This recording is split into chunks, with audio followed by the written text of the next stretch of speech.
చంద్రశేఖర్ గారికి, డాక్టర్ వెంకటేష్ గారికి, BJP senior నాయకులు రాధమ్మక్క గారికి, మహాలక్ష్మి గారికి, నాగరత్నమ్మ గారికి,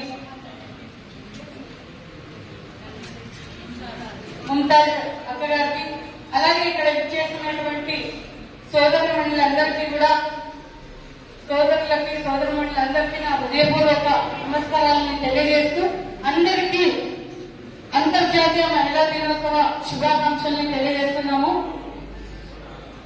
ఈరోజు చాలా సంతోషంగా ఉంది. ఎందుకంటే మనం భారతీయ జనతా పార్టీలో మనము ఒక సభ్యురాలిగా, ఒక మహిళా మోర్చా నాయకుడిగా ఉన్నందుకు చాలా గర్వంగా ఉంది. భారతీయ జనతా పార్టీ గౌరవనీయులు ప్రధానమంత్రి నరేంద్ర మోదీ గారు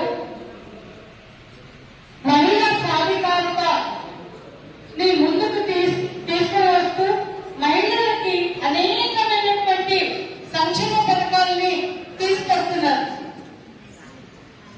మహిళా సాధికారత ధ్యేయంగా భారతీయ జనతా పార్టీ ఈరోజు పనిచేస్తా ఉంది. మనం చూస్తే అనేక సంక్షేమ పథకాలు కేవలం మహిళలకి ఎక్కువ ప్రాధాన్యత ఇస్తూ తీసుకొని వచ్చినారు.